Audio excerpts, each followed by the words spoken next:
Hi everybody, it's Christopher and welcome to Life's Not Over, It Just Looks Different on YouTube.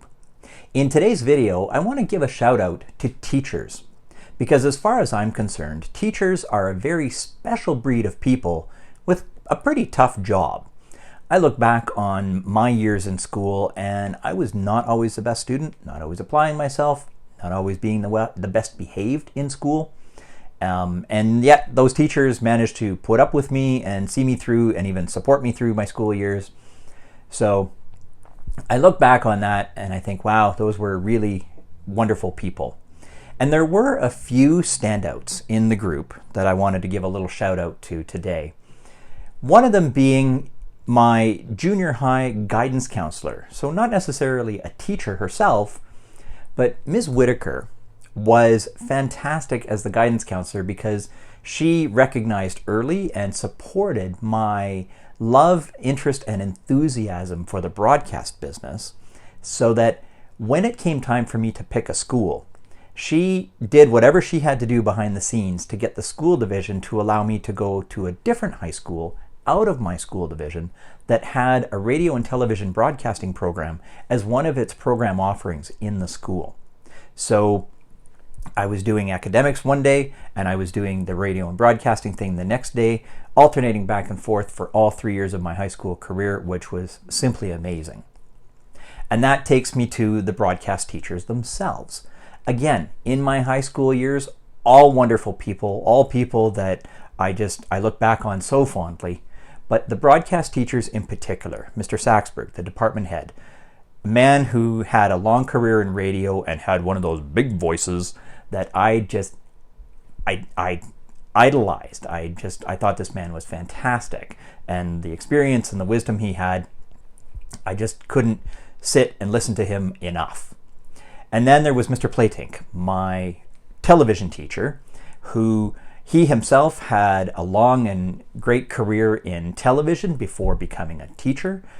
Had a lot of connections to people at the CBC, the Canadian Broadcasting Corporation, and so the fact that he knew all these people and had all this pull that could get us involved in projects as high school students, we could be volunteering with different CBC projects over the years, was just so much fun, and I really enjoyed it. So to those two guys, thank you so much. I really appreciate everything that you did for me.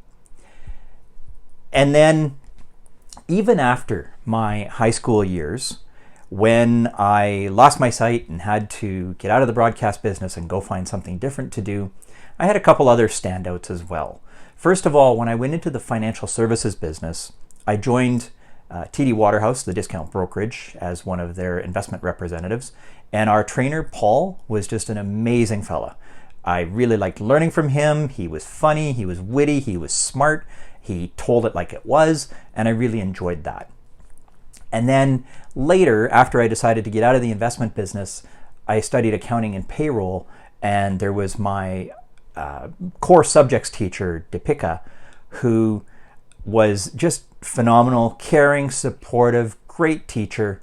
And I will never forget her key phrase that she used to say to us often when she was asking us questions and then waiting for us to answer was, "Think logically, please." I will never forget that phrase. In fact, I said I wanted it on my diploma.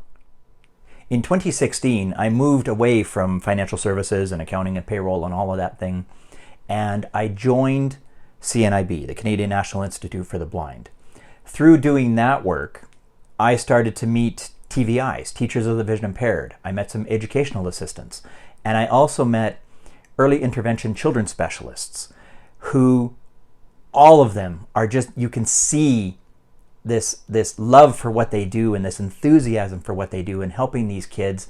And to each and every one of you, I say thank you for what you do. You are amazing, and please don't ever stop until you want to retire. Okay, fair.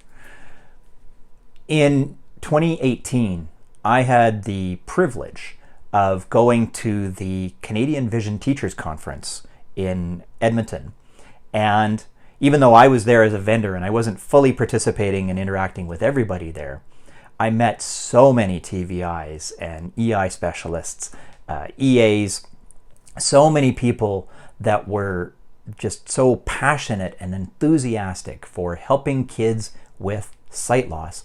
It was so much fun to be there for that 3-day conference.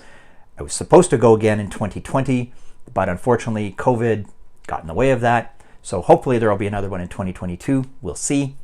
But I'm really hoping that I can do that again, because it was so much fun and so energizing to be in amongst such a great group of people who are so passionate about not only kids with CVI, but all kids with vision loss, no matter what their condition, and just helping out everybody.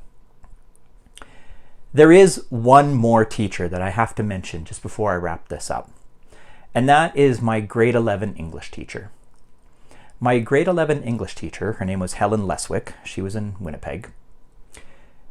When I was in her class, she kind of pulled me aside once and she said, "Chris, I know you can write. Why won't you?"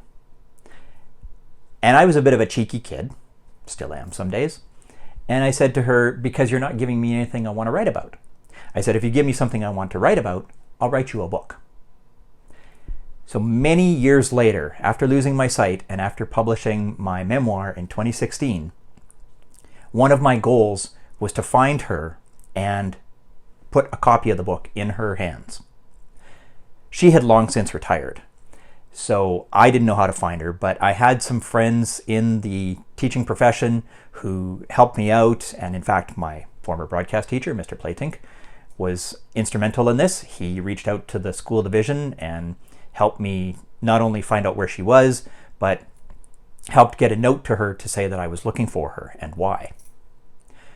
One day, I got a call from a man who identified himself as her brother. And that kind of told me that the story wasn't going to be good news, but we had a great conversation, and he told me that his sister was very ill. She was in long-term care. But we talked, and I said, well, if I send her a copy of the book, would she be able to read it? And he said, yeah. He said, she'll read it slowly, but she'll be able to read it. So I got the address, and I sent her a copy of the book. And a while later, I got a call back from her brother saying that she had received the book, she read it, and she was proud of me. And that was so heartwarming, felt so good. One thing that I did in the inside cover of the book is I sort of wrote a little story to remind her of our interaction back in grade 11. And I said to her, or I wrote in the book, you know, back in grade 11, you said that you knew I could write, but that I wasn't applying myself in your class. And I said that I told you that if I had a reason to write, I would write a book. I said, so here it is. It turns out we were both right. That is everything I wanted to share on teachers. I thank you very much for watching. I really do appreciate each and every one of you who watches these videos, clicks like down below, subscribes to the channel. Thank you so much for tuning in. I really do appreciate it. I want to thank you very much for watching, and I hope you have a wonderful day.